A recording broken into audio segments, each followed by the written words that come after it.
संतोष जी ने बताया कि NACS national association of civil servants for Bihar and Jharkhand, तो NACS एक मूवमेंट के रूप में ऑलरेडी बन चुका है और इसमें हर साल जो है कम से कम 40 से 50 ऑफिसर्स जुड़ते जाते हैं और ये कारवां आगे बढ़ते जा रहा है।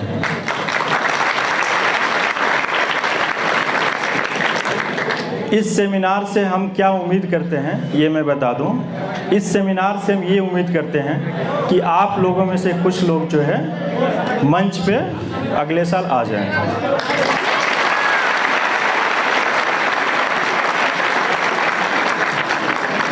तो इस प्रोग्राम को आगे बढ़ाते हुए, चूँकि हम लोग अब थोड़े पुराने ऑफिसर हो गए, आप लोग नए टॉपर्स को सुनिए और अभी हम प्रोग्राम को स्टार्ट करने जा रहे हैं और मैं इनवाइट करूंगा शुभम कुमार को कि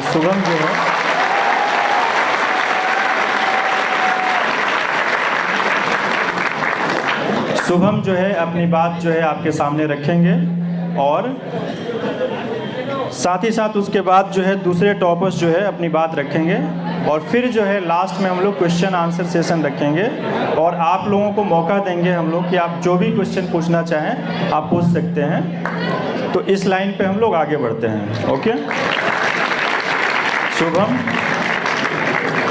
चलिए।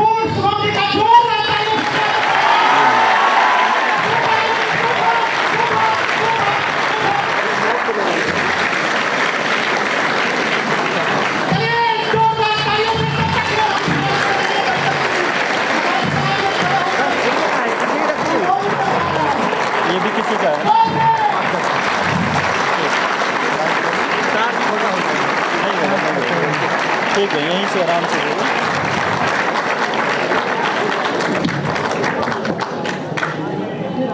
Good morning everyone. मंच पे उपस्थित संतोष सर, विजय सर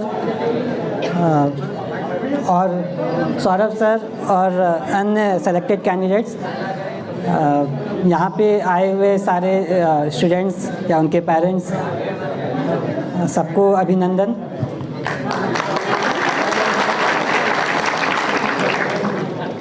जैसे कि सर ने बताया कि जब सर ने मुझे बोला कि ऐसा एक प्रोग्राम करना चाहते हैं समस्तीपुर में, तो हम लोग एक्सपेक्ट कर रहे थे कि 100 से 200 लोग आएंगे, लेकिन यहाँ पे भीड़ देख के और जितने age group, different age group को मैं देखता हूँ, तो मुझे यकीन हो रहा है कि कितने लोग मोटिवेटेड हैं IAS बनने के लिए या सिविल सर्विसेज में आने के लिए।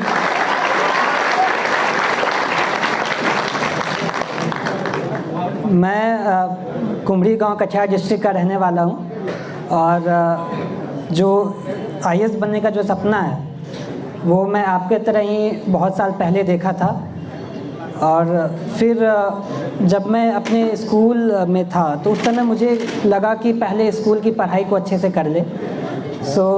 मैं अपने मैट्रिकुलेशन पे फोकस किया। फिर उस टाइम मुझे लगा कि थोड़ा IIT का तैयारी कर लेते हैं। IIT की तैयारी की तो उसमें मेरा सिलेक्शन भी हो गया। 2014 से 2018 में IIT बॉम्बे में सिविल इंजीनियरिंग किया। फिर 2018 से जब मैं अपने कॉलेज के फाइनल सेमेस्टर में था तो मैं अपना प्रिपरेशन जो है मैंने स्टार्ट किया। ये जो सिविल सर्विसेज या IAS बनने का जो ड्रीम होता है, जनरली जैसे मेरे साथ हुआ कि वो एक दिन का सपना नहीं था कि एक दिन ऐसे उठे और मन किया कि अब IAS बनते हैं, वैसा नहीं था। वो ग्रेजुअल प्रोसेस था और जनरली जब आप कोई एक सपना देखते हैं, जब आप किसी चीज़ का एम करते हैं, आप कोई चीज़ बनना चाहते हैं, तो वो चीज़ जो है वो आपके जहन में होनी चाहिए, वो बाई कन्विक्शन वो आना चाहिए कि आप वो क्यों बनना चाहते हैं। कि अगर आप कुछ भी कोई भी चीज़ मुकाम हासिल करना चाहते हैं तो आप वो क्यों करना चाहते हैं। जब ये आपका क्लियर होगा, सामने वाले प्लीज़ बैठ जाए, थोड़े पीछे वालों को देखने में दिक्कत हो रही है। आप लोग बैठ जाओ, आपके लिए आ गया है और जो भी थोड़ा असुविधा हो रही है उसको झेल के, और जो पाने वाले हैं जिन चीज़ों को, उसके लिए हम लोग यहाँ थोड़ा तेज पानी पानी और सुने हुए चीज को हाथ के साथ करना। बैठ जाइए, बच्चे जितने बैठ वही बैठना, सुनना है। बैठ जाइए, पीछे वाले को देखने में आसानी होगी। बैठ जाइए, आगे वाले सारे लोग फिर उठाई कर बैठ जाइए। क्या हमारे नीचे हमारा घर लिखा हुआ है, कोई गंदा नहीं होगा, बैठ जाइए।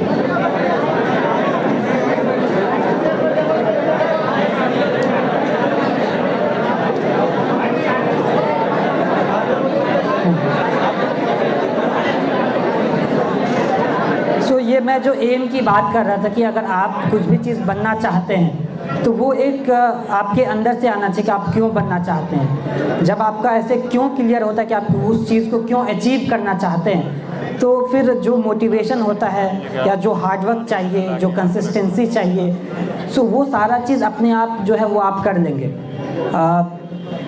मेरा जो IAS बनने का सपना था वो इसलिए था कि शुरुआत में मुझे लगा कि जो है कि मैं काफ़ी बड़े पैमाने पे मैं बदलाव ला सकता हूँ और लोगों के लिए कुछ कर सकता हूँ।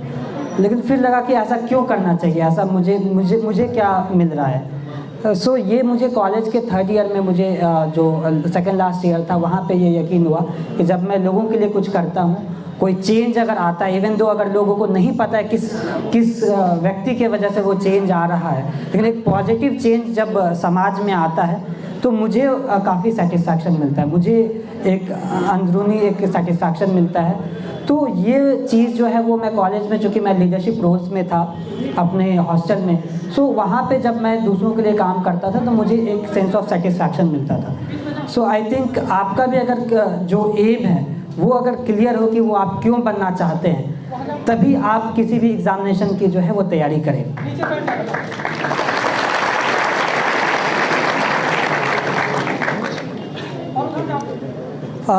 जब ये मेरा एम क्लियर हो गया, जैसे कि मैं कॉलेज में था तो मैं अलग अलग कैरियर पाथ भी देखा। ऐसा नहीं है कि सीधा मैं IAS का डिसाइड किया पहले तो 100% इसी की तरफ गए, नहीं।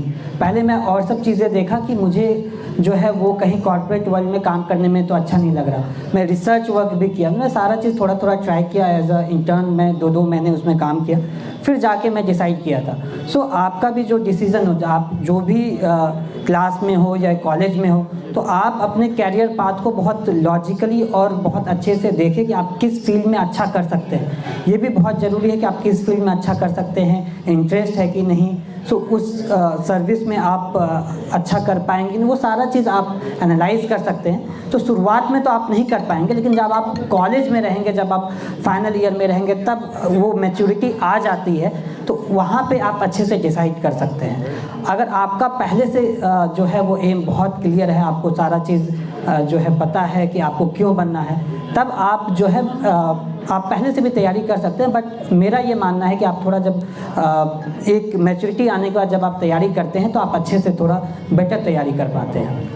और जिस भी क्लास में, जैसे मैं बहुत जो है वो छोटे बच्चों को भी देख पा रहा हूँ, सो अगर आप छोटे क्लास में तो पहले कोशिश करिए कि आप जिस क्लास में हैं वहाँ पे अच्छा करें। आप 3-4 चीज़ पे फोकस करिए कि आप राइट वैल्यूज़ आप सीख रहे हैं, आप घर पे हैं, आप अपने स्कूल में जाते हैं तो आप अच्छा बिहेव करिए, आप एक राइट ह्यूमन बीइंग बनिए, पहले आप अच्छा इंसान बनिए। फिर आप अच्छे हैबिट्स डेवलप करिए कि आप 1-2 घंटे सेल्फ स्टडी कर पा रहे हैं। 1 घंटे भी सेल्फ स्टडी अगर आप 7, 8, 9 में कर लेते हैं वो मोर देन सफिशिएंट होता है। तो सेल्फ स्टडी की हैबिट्स डालें। आप खुद को एनालिसिस करने, आपको खुद को एनालाइज करने का जो है ये चीज़ आना चाहिए कि आप कहाँ पे वीक हैं, आपके स्ट्रेंथ एरिया कहाँ है। अगर आप स्कूल में अच्छा परफॉर्म नहीं कर पा रहे हैं तो किस वजह से नहीं कर पा रहे हैं। सो ये सेल्फ एनालिसिस ये बहुत इंपॉर्टेंट रोल प्ले करता है। इनफैक्ट जब मैं प्रिपरेशन में था तो ये सब चीज़ें जो मैं डेवलप किया स्कूल डेज में, जैसे सेल्फ एनालाइज करना, अपने स्ट्रेंथ एंड वीकनेस को जानना, फिर उस पर वर्क अपॉन करना, फिर एक प्लानिंग करना, तो ये सब चीज़ मुझे प्रिपरेशन में सबसे ज़्यादा हेल्प किया। सो जैसे मैं क्लास 6 में एक नए स्कूल में गया था पूर्णिया बिहार में। सो मेरा परफॉर्मेंस उतना अच्छा नहीं था, मैं लगभग 35 से 40 के बीच में मेरा रैंक रहता था। 7th में भी यही हुआ। फिर 8th में मुझे रियलाइजेशन हुआ, वो कॉन्शियसनेस डेवलप हुई कि मैं पीछे आ रहा हूँ तो क्यों आ रहा हूँ, मुझे इस पर वर्क अपॉन करना है। सो मैं एक प्लान के तहत क्लास 8 में वर्क किया। जो जो वीकनेस थी, स्मॉल चीज़ें थी, जैसे रिवाइज़ करना, मैं कम रिवाइज़ करता था एग्जामिनेशन से पहले, या कौन सा पेन इस्तेमाल करना है, मेरे क्वेश्चंस छूट जाते थे। तो ये सब चीज़ पे मैं वर्क किया और ऐसा हुआ कि क्लास 8 में मेरा रैंक जो है वो 35 से फिर सेकंड स्थान पे जो है मैं विदिन 1 ईयर जो है ये मेरा प्रोग्रेस हुआ था। और उस टाइम मैं 2-3 चीज़ें सीखा, मैं शेयर करना चाहूँगा। पहला कि आप जब एक प्लान और स्ट्रैटेजी के तहत आप मेहनत करते हैं तो उसका एक अलग इम्पैक्ट होता है। आपका गोल क्लियर है कि आपको इतना रैंक लाना है या इस एग्ज़ाम में क्वालिफाई करना है, लेकिन उसका जो पाथ है वो अलग अलग हो सकता है। तो एक प्लानिंग और स्ट्रैटेजी बनाना बहुत, सबसे पहला काम जो होता है वो ये होता है कि आप प्लान करें, वो बहुत इंपॉर्टेंट रोल प्ले करता है। सो एक प्लान करिए। फिर दूसरा चीज़ जो मैं सीखा कि आपको दूसरों से कंपटीशन नहीं करना है, आपको खुद से कंपटीशन करना है। अगर मेरा ये परफॉर्मेंस आज जो भी है, मैं अगला दिन मैं उससे बेटर करूँगा। सो ये चीज़ आप मन में ठान लें कि आपको दूसरों से मतलब कंपैरिजन नहीं करना, कंपटीशन खुद से करना है। आपको हमेशा एक बेटर वर्जन ऑफ योरसेल्फ बनना है। जैसे मैं अपने यूपीएससी की भी प्रिपरेशन में अपने टेबल के आगे ऐसे एक कोट लिख के रखा था वो कि I have to become a better version of myself. हर दिन मैं कोशिश करूँगा कि मैं अपना एक बेटर, अपने मेरे पर्सनैलिटी, मेरे नॉलेज में कुछ वैल्यू एडिशन हो, कुछ गेन हो और एक मैं बेटर व्यक्ति, एक अच्छा इंसान बन के मैं निकलूँ।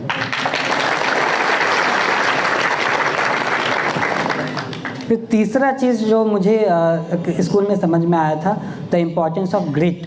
ग्रिट कहते हैं जिद्दीपन, कि आप कुछ ठान लें तो वो करके आप दिखाएं।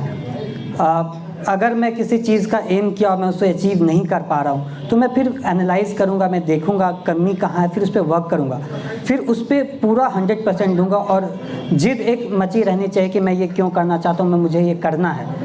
सो ये जो है कि मुझे ये करना है और एक दिन मैं करके दिखाऊंगा, ये भी एक बहुत बड़ा रोल प्ले करता है। आप किसी भी मुकाम पे जाएंगे, सो ये जो जिद होती है किसी एग्ज़ाम को क्रैक करने का, किसी चीज़ में अच्छा परफॉर्म करने का, ये जिद आपको बहुत हेल्प करेगा।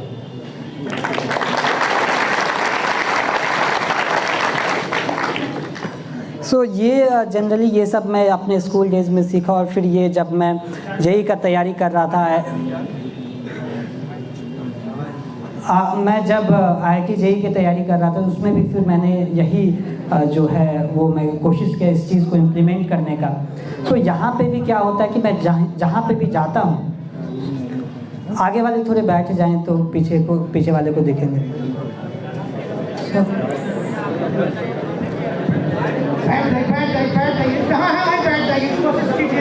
एक माइक वो वाला नहीं है, कॉर्डलेस वाला।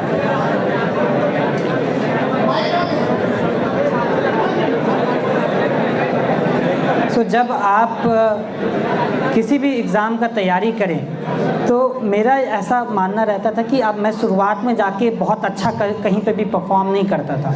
जैसे स्कूल में गया तो क्लास 6-7 में उतना अच्छा परफॉर्म नहीं किया। फिर जब मैं 11th-12th में गया तो मैं चिन्मय विद्यालय बोकारो से पढ़ा था। सो वहाँ पे भी मेरा इनिशियल जो रैंक्स आते थे वो अच्छे नहीं आते थे, लेकिन हर जगह या यूपीएससी प्रिपरेशन या कॉलेज हो तो शुरुआत में मेरे जो ग्रेड्स होते थे, जो परसेंटेज आता था वो अच्छा नहीं होता था।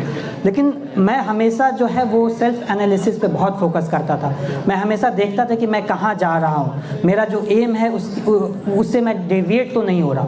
सो हर जगह मेरा फिर परफॉर्मेंस धीरे धीरे करके इम्प्रूव होता था। तो इसलिए मैं कहना चाहता हूँ कि the importance of incremental improvement, थोड़ा थोड़ा करके आपको सीढ़ी चढ़ना है, थोड़ा थोड़ा करके आपको इम्प्रूवमेंट करना है। सो इससे क्या होता है कि आप एक दिन में, हो सकता है आप एक दिन में कुछ नहीं कर पाए, लेकिन आप धीरे धीरे करके साल के एंड में, 2 साल के एंड में आप अच्छा करेंगे। तो 11th में जैसे मेरे अच्छे परसेंटेज नहीं आए, और इसी तरीके से जब मैं कोचिंग में 11th में था, फिर बोकारो से मैं जेईई की प्रिपरेशन कर रहा था, तो वहाँ पे भी परफॉर्मेंस अच्छा नहीं था। लेकिन 12th के एंड में आते आते मैं जो है वो स्कूल का वन ऑफ द टॉपर भी रहा 12th बोर्ड में, और फिर जो है वो जेईई में सिलेक्शन भी हुआ। लेकिन जब मैं यूपीएससी का प्रिपरेशन स्टार्ट किया तो एक चीज़ मुझे ऐसा लगा कि आपका जो भी बैकग्राउंड है वो उतना मैटर नहीं करता। जब आप यूपीएससी के प्रिपरेशन में आते हैं तो आप ऑलमोस्ट सेम पायदान से स्टार्ट करते हैं। जैसा कि मैं बताता हूँ कि जब मैं कॉलेज में था तो न्यूज़पेपर वगैरह कुछ पढ़ता ही नहीं था। सोशल साइंस का अच्छा खासा वेटेज होता है यूपीएससी में, तो उसके बारे में कुछ पता नहीं था। सो वो कुएं के मेढक की तरह था कि मैं टेक्निकल सब्जेक्ट्स को जानता हूँ लेकिन बाहर की दुनिया में क्या चल रहा है कुछ पता नहीं था। जब मैं तैयारी स्टार्ट किया जनवरी 2018 में, जनवरी 2018 में मैंने अपनी यूपीएससी की जर्नी स्टार्ट की। वहाँ पे जो है मुझे बहुत सारी मुश्किलें आई।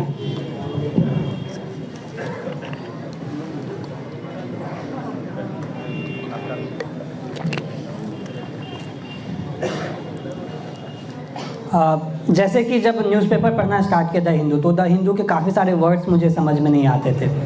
फिर जब आंसर राइटिंग स्टार्ट किया तो एक पैराग्राफ लिखने में मुझे 15 मिनट लग गए, जबकि 1-2 मिनट लगता है इनिशियली इंट्रोडक्शन लिखने में। ये प्रॉब्लम आया कि लिख नहीं पा रहा हूँ क्योंकि 4 साल से कुछ लिखा नहीं। फिर जो है इंग्लिश में प्रॉब्लम आई, वर्ड्स वगैरह समझ में नहीं आते थे। मैं फिर जो है इसमें वर्क करना स्टार्ट किया। डिक्शनरी जैसा मैं मेंटेन करता था, वर्ड्स की मीनिंग लिखता था। धीरे धीरे करके 3-4-5 महीने में जो है वो फिर लैंग्वेज पे धीरे धीरे कमांड जो है वो आना स्टार्ट हुआ। फिर आंसर राइटिंग जो है उसमें मेरा इम्प्रूवमेंट हुआ, कम टाइम में मैं जो है वो आंसर लिख पा रहा था। आपकी समस्याएं अनगिनत हो सकती है, काफ़ी सारी समस्याएं हो सकती है। आपका हेल्थ का इश्यूज़ हो सकता है, घर की समस्याएं हो सकती है, काफ़ी सारी समस्याएं हो सकती है। लेकिन जब आप किसी बड़े चीज़ का एम करते हैं तो आप कोशिश करें कि हर चीज़ का सॉल्यूशन निकले। आप सॉल्यूशन ओरिएंटेड रहें, हर चीज़ को एनालाइज करें और जो भी प्रॉब्लम है सर उसको सोचें कि 2 साल तक मैं इग्नोर करूँगा, है ना। इग्नोर करें और अपने लक्ष्य के प्रति जो है वो एकाग्र होकर आप पढ़ाई करें।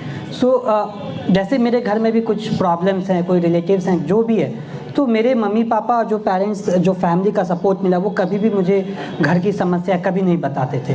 सारा चीज़ बोलते थे अच्छा चल रहा है, तुम अच्छे से पढ़ाई करो। तो ये बहुत ज़रूरी है कि आपका जो पूरा एनर्जी है वो एक तरफ जाना चाहिए। और ये मेरा मानना है कि अगर आप तैयारी करते हैं तो हो सकता है कि आप 2-3 एग्जामिनेशन को टारगेट कर रहे हो। मेरा ये मानना है कि एक बार में एक एग्जामिनेशन को टारगेट करें और अगर बाई चांस अगर नहीं सफलता मिल रही तब आप किसी और एग्जामिनेशन को ट्राई कर सकते हैं। अगर ओवरलैप है सिलेबस में, जैसे यूपीएससी है, बीपीएससी है, अगर ओवरलैप है और एग्जामिनेशन डेट्स जो है वो कोइंसाइड नहीं कर रहे हैं, आपका प्रिपरेशन इम्पैक्ट नहीं हो रहा है, तभी आप एग्ज़ाम दें। मैं बीपीएससी का सोचा था, अपने पहला अटेम्प्ट में दिया भी नहीं था। पहला अटेम्प्ट दिया था 2019 में और रिज़ल्ट नहीं आया था। तो मैं सोचा, लेकिन मेरे घर वाले मुझे बहुत डिस्करेज किए कि नहीं, तुम पहले एक एग्जामिनेशन को 2-3 अच्छे अटेम्प्ट दो, उसके बाद तुम किसी और एग्ज़ाम की सोचना। तो मेरा भी यही सजेशन रहेगा आप लोगों के लिए कि आप पहले एक एग्ज़ाम पे फोकस करें और क्योंकि आपका एनर्जी एक जगह जाएगा तो उसमें आपका इम्प्रूवमेंट ज़्यादा से ज़्यादा होगा। इसी तरह अगर यूपीएससी में देखें तो ऐसा नहीं है कि बहुत ज़्यादा लोग देते हैं। अगर आप और सब एग्ज़ाम में देखेंगे तो उसमें ज़्यादा लोग बैठते हैं। यूपीएससी में 5 लाख लोग बैठते हैं और उसमें भी 50 से 60 हज़ार लोग काफ़ी सीरियस होते हैं, जो सीरियस अटेम्प्ट दे रहे होते हैं। फिर जब आपका प्रीलिम्स में सिलेक्शन होता है तो 10,000 लोगों का सिलेक्शन होता है, लेकिन उसमें से 3 से 4-5 हज़ार ऐसे लोग होते हैं जो उनमें कॉन्फिडेंस नहीं होता है। उनको लगता है कि इस बार प्रीलिम्स हो गया है, अगली बार अच्छे से मेंस देंगे, या उतना अच्छा मेहनत नहीं कर पाते हैं। तो एंड में रियल कंपटीशन जो है वो 4 से 5 हज़ार लोगों में रह जाता है। और फिर जब इंटरव्यू कॉल आता है 2200-2300 लोगों का, फिर वो लेवल प्लेइंग फील्ड हो जाता है। अगर आप इंटरव्यू में अच्छा करेंगे तो आपको अच्छा रैंक के साथ आप निकल सकते हैं। ये सारा जो ये गेम है यूपीएससी का, उसमें कॉन्फिडेंस का बहुत बड़ा रोल है कि आप कितने कॉन्फिडेंट हैं और आपकी तैयारी कैसी है। तो बहुत बार ऐसा होता है तैयारी करने के बाद भी कॉन्फिडेंस थोड़ा नहीं आता है। तो इस बार भी मेरा ऐसा हुआ कि 9 जनवरी से एग्ज़ामिनेशन था और 24-25 दिसंबर को, मुझे अभी भी याद है डेट्स, वो मैं पढ़ नहीं पाया था क्योंकि लो फील कर रहा था। तो यूपीएससी का जर्नी में ये बहुत कॉमन है कि आप कोई भी कॉम्पिटिटिव एग्ज़ाम के जर्नी में कि आप काफ़ी सारे इमोशन से गुजरेंगे। आप जो है कभी बहुत खुश होंगे अगर टेस्ट सीरीज़ में अच्छा करेंगे, कभी जो है निराशा होगी। कोई अगर अच्छा कर रहा है आपसे और आप उतना अच्छा परफॉर्म नहीं कर रहे हैं तो आपका जो कॉन्फिडेंस लेवल है वो कहीं ना कहीं लो होगा। कुछ आसान क्वेश्चन गलत हो जाएगा तो आपका कॉन्फिडेंस नीचे चला जाता है। तो ये बहुत कॉमन है। और 15 दिन एग्जामिनेशन से 15 दिन मुझे ऐसा लग रहा था कि इस बार का मेंस जो है वो ख़राब हो गया, मैं अच्छे से पढ़ाई नहीं कर पाया, थोड़ा ज्वाइनिंग का फॉर्मेलिटीज़ था, फिर ठंड का टाइम था दिल्ली में, उतने अच्छे से पढ़ाई नहीं कर पा रहा था कुछ दिनों तक। ये सारा चीज़ हुआ, लेकिन फिर एंड में मेरे कुछ अच्छे दोस्त थे, मेरे फैमिली मेम्बर्स थे, उन्होंने काफ़ी मोटिवेट किया कि नहीं तुम शुभम अच्छा करोगे, तुम एग्ज़ाम अच्छे से दो, अभी जो 10-15 दिन बचे हैं उसमें अच्छे से रिवीजन करो। सो इट्स वेरी कॉमन कि आप जो है अलग अलग इमोशन से गुजरेंगे, और जो भी टॉपर्स हुए हैं वो भी इस स्टेज से गुजरते हैं, वो अप्स एंड डाउन्स, वो पूरे 2 साल 3 साल 4 साल 5 साल जितना भी उनका प्रिपरेशन फेज़ होता है वो इन इमोशन से गुजरना पड़ता है। और जो मैंने जो तैयारी स्टार्ट की 2018 में, तो इसमें मैं हाईलाइट करना चाहता हूँ the role of answer writing, कि आप आंसर राइटिंग करें। और बहुत कॉमन है, इट्स वेरी कॉमन और इट्स नेचुरल कि जो आप पहला आंसर लिखेंगे वो आप सबसे ख़राब आंसर लिखेंगे, आप अच्छे से लिख नहीं पाएंगे। सो लेकिन आप अगर बहुत प्रैक्टिस करते हैं, आप बार बार लिखते हैं, आप बार बार रिवाइज़ करते हैं, आपका इम्प्रूवमेंट हर आंसर में होगा। और इफ़ यू मतलब राइट आंसर्स डेली, 15 दिन के बाद आपका जो इम्प्रूवमेंट होगा यू कैन नॉट मतलब इमेजिन। आप पहला दिन का कॉपी अगर 15 अपने 15th डे से करेंगे या मंथ के एंड से करेंगे तो आपको भी लगेगा कि कितना ज़्यादा इम्प्रूवमेंट हो गया। सो ये जो इंक्रीमेंटल इम्प्रूवमेंट है और जो आंसर राइटिंग है, कंसिस्टेंट मेहनत है, ये बहुत ज़रूरी। आई थिंक जो भी मंच पे हैं वो उन लोगों ने ये सारा चीज़ जो है वो फॉलो किया होगा। और जब मैं प्रीलिम्स की तैयारी जो 2018 में किया तो उस पर प्रीलिम्स क्लियर नहीं हुआ, तो उसमें आपको डीमोटिवेट नहीं होना है, आपको देखना है कि किस वजह से क्लियर नहीं हुआ, आप कहाँ पे जो है वो कमियां रह गई, किस एरिया पे आपको फोकस करना चाहिए। ऐसा होगा कि हर बार का प्रीलिम्स आपको नया लगेगा, क्योंकि यूपीएससी ट्राई करता है कि पैटर्न जो है वो एस्पिरेंट्स नहीं पहचान पाए, नए पैटर्न का क्वेश्चन वो देगा। सो यहाँ पे आपको क्या करना है कि आपको सिलेबस अच्छे से करना है, आपको बार बार रिवाइज़ करना है और ब्लंडर्स जो है वो कम से कम करना है एग्जामिनेशन हॉल में। सो आप बार बार उस चीज़ को करें, आप अपने कमियां को जानें और तैयारी अच्छे से करें। और जो प्रीलिम्स है उसमें ब्लंडर्स आपको अगर एग्जामिनेशन में कम करना है तो थोड़े मॉक पेपर्स अच्छे से आप प्रीलिम्स से पहले लगाएं। और सिमिलरली मेंस के लिए भी जब आपका प्रीलिम्स का रिज़ल्ट जैसे आप जिस दिन देते हैं तो आप मेंस का रिज़ल्ट का वेट ना करें कि मेंस का रिज़ल्ट प्रीलिम्स का रिज़ल्ट आएगा तब मैं मेंस की तैयारी स्टार्ट करूँगा। प्रीलिम्स जैसे ख़त्म होता है आप मेंस की तैयारी करें। हो सकता है इस बार प्रीलिम्स ना हो, लेकिन अगर आप मेंस की तैयारी एक बार करते हैं तो अगले अटेम्प्ट में बहुत आपके लिए आसान हो जाता है फिर से मेंस की तैयारी करना। सो प्रीलिम्स 2019 में 2 जून को था, मैं 3 जून से जो है ऑलमोस्ट 3 या 2 जून को था और मैं अगले दिन से तैयारी जो है अपना स्टार्ट कर दिया था। ऐसा क्यों? क्योंकि 2019 में प्रीलिम्स से पहले मैं मेंस की तैयारी उतना अच्छे से कर नहीं पाया था, 20-30% की सिलेबस कवर कर पाया था। तो याद रखिए कि अगर एक बार आपका प्रीलिम्स होता है और अगर आप 100% देते हैं, अच्छे से तैयारी करते हैं, तो मेंस में क्लियर करने का चांसेस बहुत बढ़ जाता है। फिर उस साल मुझे 290 रैंक आया और मैं भारतीय रक्षा लेखा सेवा में जो है वो उसमें मेरा चयनित हुआ, उसमें मेरी ट्रेनिंग भी चल रही थी। सो वहाँ पे जो प्रीलिम्स और मेंस का जो टाइम है उसमें आपको बस पढ़ना ही है, पढ़ाई के अलावा आपको कम से कम डिस्ट्रैक्शंस होनी चाहिए। आप 9 से 10 घंटे करके पढ़ें, थोड़ा थोड़ा बीच में ब्रेक लें और एफिशिएंसी पे वर्क करें। ऐसा नहीं होना चाहिए कि आप एक टॉपिक बहुत लंबा पढ़ रहे हैं, कुछ ज़्यादा समझ में नहीं आ रहा है, वैसा नहीं होना चाहिए।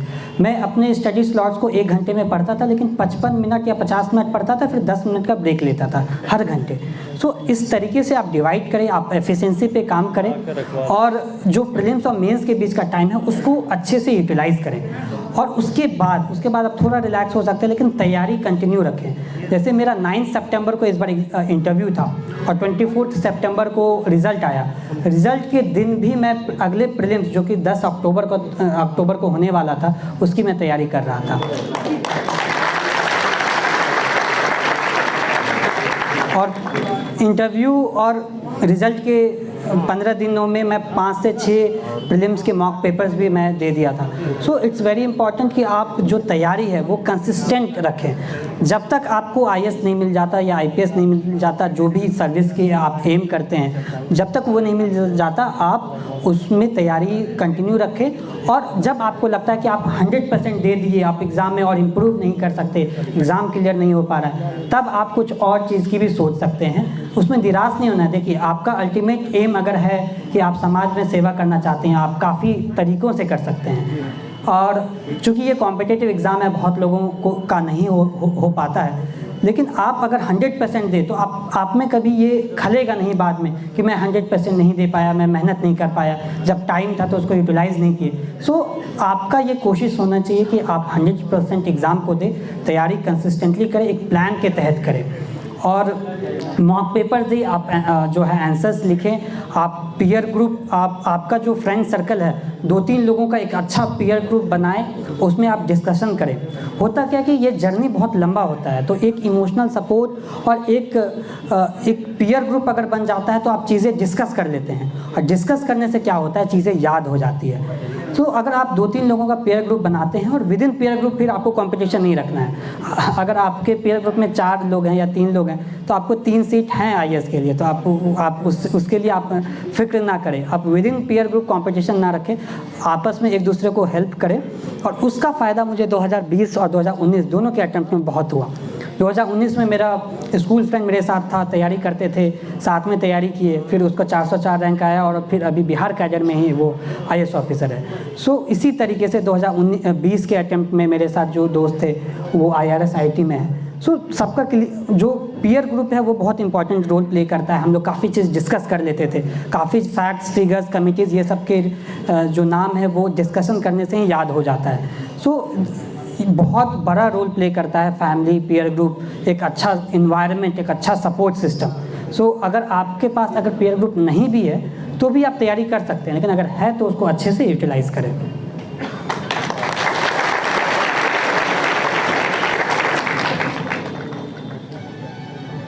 फिर इसके साथ साथ ये बहुत ज़रूरी है कि आप पॉजिटिव माइंडसेट जो है वो रखें, और जो भी निगेटिव लोग आपके साथ होते हैं, जो आपको डीमोटिवेट करते हैं, उनसे दूरी बना के रखें। कल ही डिस्कशन हो रहा था तो संतोष सर बोल रहे थे कि द इम्पोर्टेंस ऑफ साइलेंस, कि आप साइलेंट रहें। अगर आपको डीमोटिवेट करते कि तुमसे नहीं हो पाएगा, तुम नहीं कर पाओगे, तो आप उस पर ध्यान ही ना दें, उसको रिप्लाई ही ना करें। आप शांत तरीके से अपने लक्ष्य के तरफ बस आप तैयारी करें, उस पर पूरा ध्यान केंद्रित करें, क्योंकि आप 2 कमेंट का उसका रिप्लाई करने जाएंगे, उनको जवाब देने जाएंगे, तब तो हो गया, तब आप तैयारी नहीं कर पाएंगे। तो 2018 में जब मैं UPSC का जो प्रिपरेशन स्टार्ट कर रहा था, तो एक रिलेटिव मेरे पापा से कहते हैं कि जॉब नहीं लगा क्या, इसलिए तैयारी कर रहा है क्या। तो ये कॉमन होगा, आपके जो रिलेटिव्स होंगे वही आपको जो है नीचे रखेंगे। जिस दिन आपका रिज़ल्ट आएगा वो सारे लोग फिर आपके घर पे आ जाएंगे और अपना ही कहेंगे। सो जो भी निगेटिव लोग हैं, जो भी आपको डीमोटिवेट करते हैं, उनसे आप दूरी बना के रखें और अपना जो माइंडसेट है वो पॉजिटिव रखें कि नहीं, आपका होगा, किसी एक ना एक दिन आपका जो है, आपका भी नाम जो है लिस्ट में आएगा। सो एक पॉजिटिव माइंडसेट के साथ आप तैयारी करें।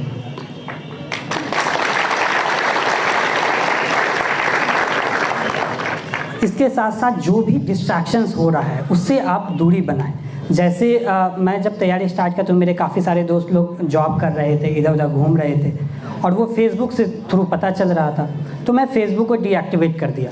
अगर आपको लगता है कि आप उसको लिमिटेड यूज़ कर रहे हैं और डिस्ट्रैक्ट नहीं हो रहे, तो आप यूज़ कर सकते हैं, लेकिन मुझे डिस्ट्रैक्शंस फील हो रहे थे, इसलिए मैं फेसबुक या सोशल मीडिया से मैं दूर रहा, और बाकी और सब भी समस्याएं आई। तो सबका आपको सॉल्यूशन निकालना है, आपको डिस्ट्रैक्शंस को मिनिमम करना है, और ये बहुत कॉमन है कि आपको डिस्ट्रैक्शंस होंगी, ऐसा नहीं होगा, हर दूसरे दिन होगा। 1 घंटे का मैं स्टडी स्लॉट्स रखता था, तो उसमें जब मैं पढ़ाई कर रहा हूँ 20 मिनट के बाद ध्यान आता था कि ये करना है, वो करना है, जो कि ज़रूरत नहीं है। तो जो भी दुनिया भर की तमाम चीज़ें हैं उसी पढ़ाई के दौरान जो है आपको याद आएंगी, ये भी कर लेते हैं, वो भी कर लेते हैं, लेकिन उस समय आपको दिमाग को फुसलाना है कि बस 1 घंटे मुझे पढ़ना है, उसके बाद करेंगे, उसके बाद आपको याद ही नहीं रहेगा। सो आपका ये माइंड गेम भी है। UPSC में आपको माइंड को बहुत स्ट्रॉन्ग रखना है और थोड़ा माइंड को अपने अकॉर्डिंग उसको कंट्रोल करना है, उसको अपने अकॉर्डिंग उसको ढालना है, ताकि आप लॉन्ग आवर्स या अच्छे से पढ़ाई कर पाएँ। इसी तरह काफ़ी सारे स्टेज में अगर मेरा 290 रैंक आ गया, लेकिन फिर तुरंत 5 मिनट के बाद रियलाइज़ हुआ कि IAS तो मिलेगा नहीं, तो तैयारी जो है वो स्टार्ट करना है। तो माइंड मेकअप करना भी बहुत ज़रूरी हो जाता है प्रिपरेशन में। आप माइंड को अच्छे से मेकअप करें, और जिस भी स्टेज में, प्रीलिम्स, मेंस, इंटरव्यू, उसके अकॉर्डिंग माइंड को आप ट्रेन करें और कोशिश करें कि डिस्ट्रैक्शंस कम से कम हो, आप चीज़ों की सॉल्यूशन निकाल के आए, आप स्ट्रैटेजी बनाएं। करंट अफेयर्स का अच्छा खासा रोल होता है, स्टैटिक पार्ट का अच्छा खासा रोल होता है, तो आप जो एक बुक लिस्ट आप बना लें या जो सोर्सेस हैं उसको लिमिट कर लें, उसी को बार बार पढ़ें, उसी को रिवाइज़ करें, ब्लंडर्स एग्ज़ाम में कम करें। और करंट अफेयर्स के लिए जैसे मैं न्यूज़पेपर पढ़ा, फिर कुछ कोचिंग का जो मंथली कंपाइलेशन आता है विज़न IAS का, मैं वो रेफ़र किया। सो इस तरीके से आप जो प्रिपरेशन है वो कॉम्प्रिहेंसिव रखें और यूपीएससी सिलेबस को रेफ़र करें और कोशिश करें कि जो भी टॉपिक यूपीएससी के इसमें दिया हुआ है उसमें आपको एक 100-200 वर्ड्स के नॉलेज है, आपको सफिशिएंट डिसेंट नॉलेज है, ताकि एग्जामिनेशन में आपका कोई क्वेश्चन छूटे नहीं, आप हर टॉपिक पे थोड़ा थोड़ा जो है वो लिख पाएँ। सो ये जो पूरा जर्नी है, आई थिंक ये आपको बहुत चीज़ सिखाता है। इनफैक्ट 3 साल में जो मैं सीखा, मुझे